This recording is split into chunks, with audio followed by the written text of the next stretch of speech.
अस्सलामु अलैकुम वरहमतुल्लाह। कैसे हैं जी मुअज़्ज़ज़ सामीन, उम्मीद है आप सब लोग खैर आफ़ियत से होंगे।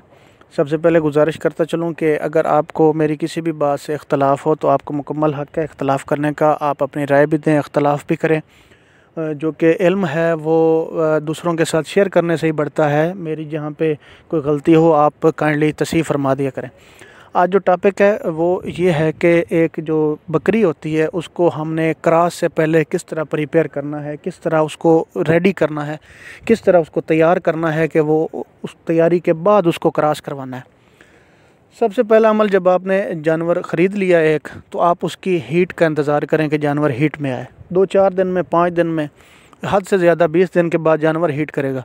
जब जानवर हीट करे तो पहला जो काम है आपने उसकी डिवर्मिंग कर देनी है। हीट के फ़ौरन बाद आपने उसकी डिवर्मिंग कर दी। और डिवर्मिंग की तो काफ़ी साल्ट्स मिलते हैं, आपको पता है मार्केट्स में अवेलेबल होते हैं। किसी भी तरीके से आप उसकी डिवर्मिंग कर दें। जब डिवर्मिंग हो गई तो डिवर्मिंग के 5 दिन बाद आपने अगले जो इक़दाम हैं उसको जो रेडी करने वाले हैं वो करने हैं। वो क्या काम है? सबसे पहले आपने एक जो कॉपर का कैप्सूल होता है वो जानवर को खिलाना है और लाजमी खिलाना है। सबसे पहले ये कॉपर की जो डेफिशिएंसी होती है, इसका सबसे बड़ा साइन, इसकी सबसे बड़ी अलामत यह है कि जानवर की जो दुम होती है वो टेढ़ी रहती है और पीछे से वो मछली की दुम की तरह होती है। ये इसकी सबसे बड़ी शनाख्त है। ये बहुत ज़रूरी है। कॉपर का एक कैप्सूल जानवर को क्रॉस कराने से पहले उसको लाजमी देना चाहिए। अगर आप नहीं देंगे और जानवर में डेफिशिएंसी होगी तो क्रॉस होने के 1 हफ़्ता 2 हफ़्ते बाद जानवर को फालिज हो जाएगा। तो फालिज ऐसी बीमारी है जिसकी रिकवरी बहुत नामुमकिन सी है, बड़ी हद तक तो नामुमकिन है। अगर जानवर रिकवर कर भी जाता है तो जानवर अपनी पूरी ज़िंदगी अपनी आउटपुट नहीं दे सकता। वो उसको एक मुकम्मल तौर पे एक दाग लग जाता है जानवर को और रिकवर भी नहीं होता ऑलमोस्ट। तो आपने वो लाजमी देना है कॉपर कैप्सूल। कॉपर कैप्सूल देने के आप 3-4 घंटे 5 घंटे बाद आप उसको विटामिन AD3E, ये एक विटामिन है, ये आपने उसको एक इंजेक्शन लगा देना है।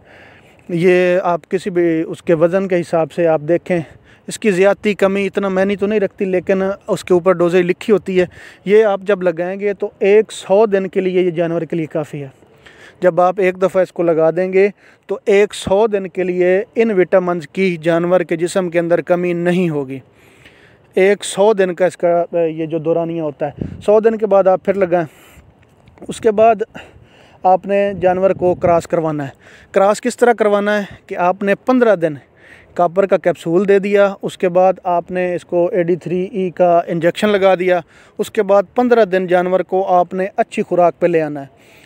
और ख़ुराक क्या होनी चाहिए आपकी? ये जो जितने भी खुश्क चारे निकले हुए हैं, रोड ग्रास है या लूसन है, जिस पे भी आपके जानवर लग जाते हैं, और साथ में 1 पाव से 300 ग्राम 350 ग्राम वंडा इस पर, ताकि जानवर की इनटेक प्रोटीन जो है ना वो 16-17% पे चली जाए। ये जब चली जाएगी तो जानवर इसके अगली हीट पे, मतलब 22 दिन का 23 दिन का जानवरों का टेन्योर होता है। इस तरह आपने इसको ग्रेजुअली करना है कि जब जानवर हीट पे आए उसकी डिवर्मिंग करें, अगली हीट तक ये सारे प्रोसेस जो हैं 5 दिन के वक्फे से आपने डिवर्मिंग के 5 दिन बाद आपने करना है कॉपर का कैप्सूल और विटामिन देना है। उसके बाद 15 दिन उसकी खुराक अच्छी रखनी है। 15 दिन का मतलब है अगली हीट आने तक। जानवर जब अगली हीट पे आ जाए तो उसको क्रॉस करवा दें। तो ये जी प्रिपरेशन थी एक जानवर की। आप देखेंगे कि जानवर अच्छी तरह कंसीव भी करेगा और कामयाब होगा। जज़ाकल्लाहुल खैर।